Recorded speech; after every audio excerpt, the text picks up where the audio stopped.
Hi everyone, welcome to another video from Not Real Engineering. Before I start this video, I just want to thank you all of you for the love and support you have given to this channel. And in today's video, we are going to talk about sandwich structure using tie constraint. This is the basic video about sandwich structure, and we are going to use a two-dimensional model as shown over here. The geometry of problem is shown over here.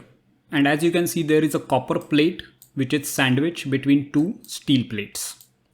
The top and bottom steel plates are identical.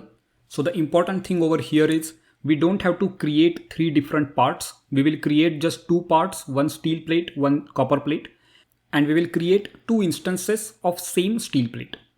This is efficient way of modeling, and this will reduce our efforts as well. And we will apply a tie constraint at this interface and at this interface. The boundary conditions are also shown over here. The bottom face has roller support and this left face has roller support. And finally, we will apply a pressure of 10 megapascal on this top surface. All the dimensions are shown over here, which are in millimeters. And as the main aim of this video is to show how to build a sandwich structure and how to use tie constraint. For material model, we are going to use just basic elastic model. Hence, we will only need Young's modulus and Poisson's ratio. So for copper, it is given over here, and for steel, it is given over here.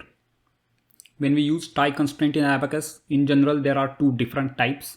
One is node to surface and one is surface to surface. If you are using Abaqus explicit, by default it will take node to surface tie constraint. And if you are using Abaqus standard, by default it will take surface to surface tie constraint. For this simple example, both of these should work exactly same. But if your geometry is more complex, or if your surfaces are not plain like these, then it might create some differences. In which, if you're interested, please comment down below and maybe I can make another separate video on that topic. And we will stick with this SI/MM unit system. Let's start with Abaqus CAE. Set your working directory and then create a part. First, I will create steel plate, which is 2D shell. It is just a rectangle. I will give coordinates 0, 0 and 120, 10.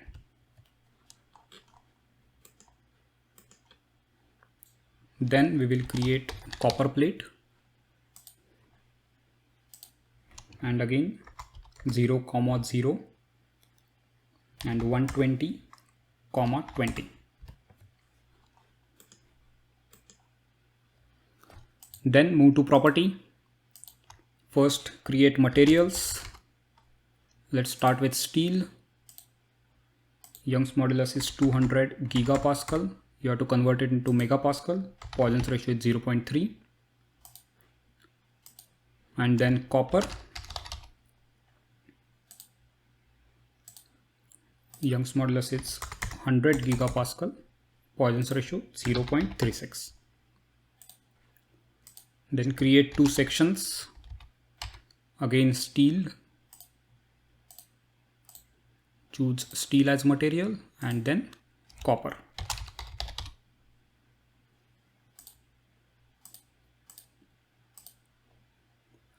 Then we will assign the sections. Make sure you are assigning correct sections to correct part. So now this is the copper plate. So here we will select copper section and then change the part over here to steel. Select this part and assign steel section.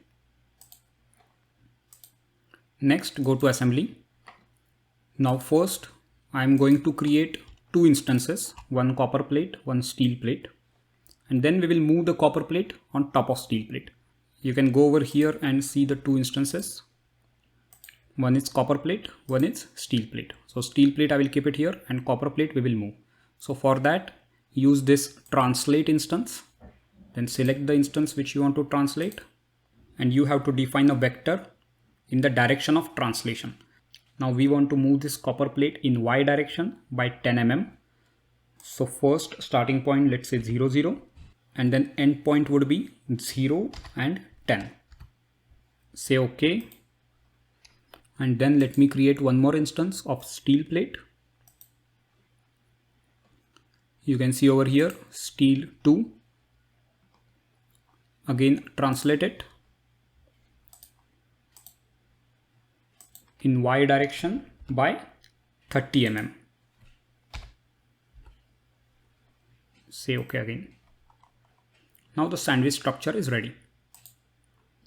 Then go to step, create a static general step. I'm not going to change anything over here. This is a simple problem. We don't have to change anything over there. Now let's define tie constraint.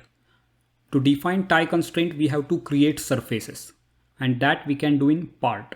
So go over here in part, first in copper, double click on this surface.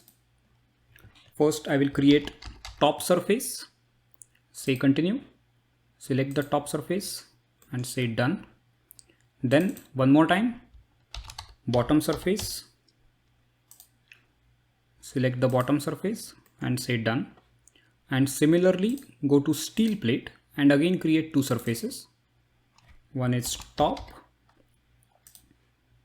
which is top surface, and then bottom,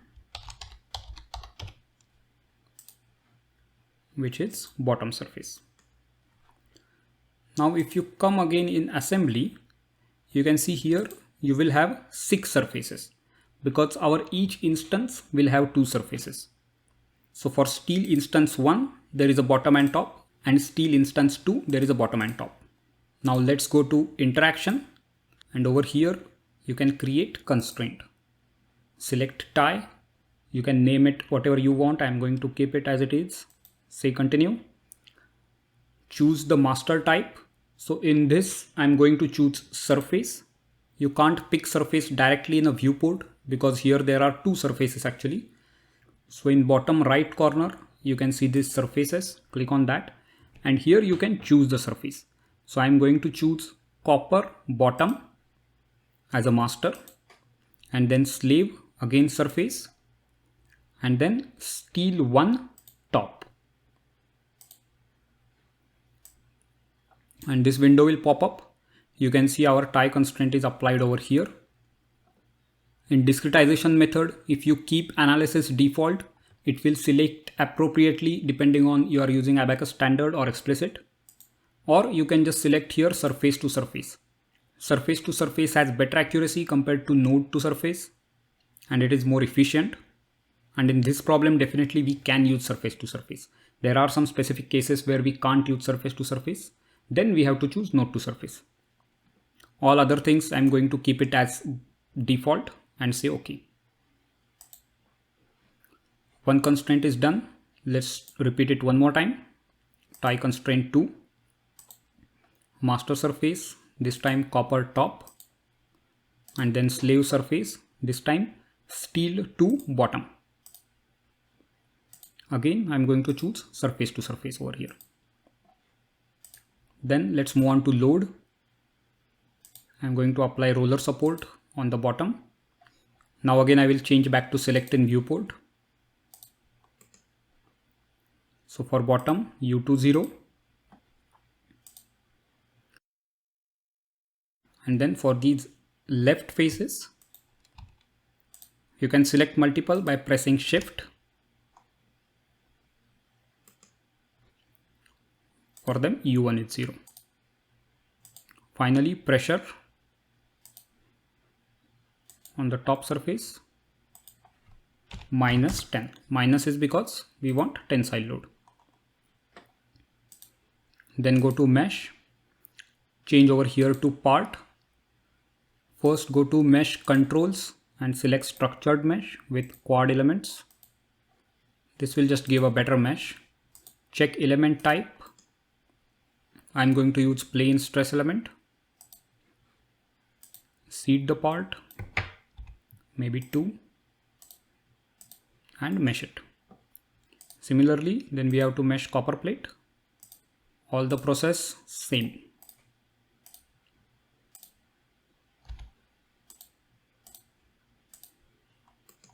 Meshed. Then go to job, create a job,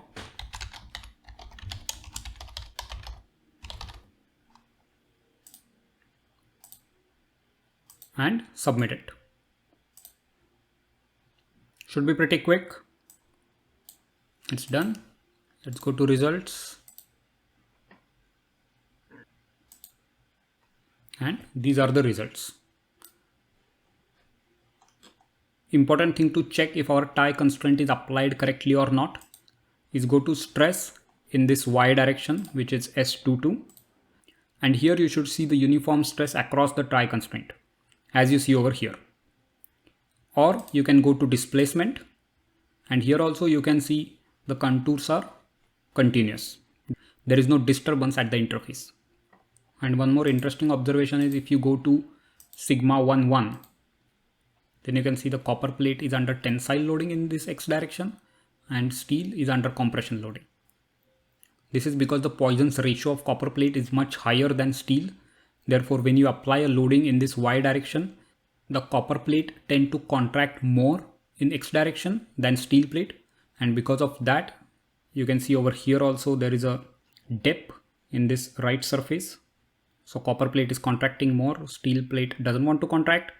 And because of that, this disturbance is there. Of course, this must be exaggerated. If you make deformation scale factor as 1, then it will not be that prominent. But just wanted to tell you that this is because of the difference of Poisson's ratio.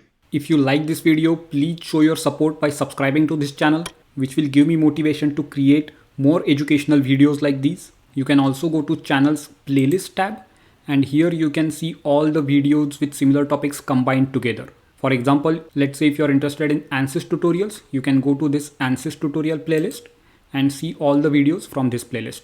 All the codes and files which I use for these videos are also available for you to directly download from this channel's GitHub profile. The link of this profile is given in the description box below. If you have any questions, please let me know in the comment section below. And as always, thank you for watching.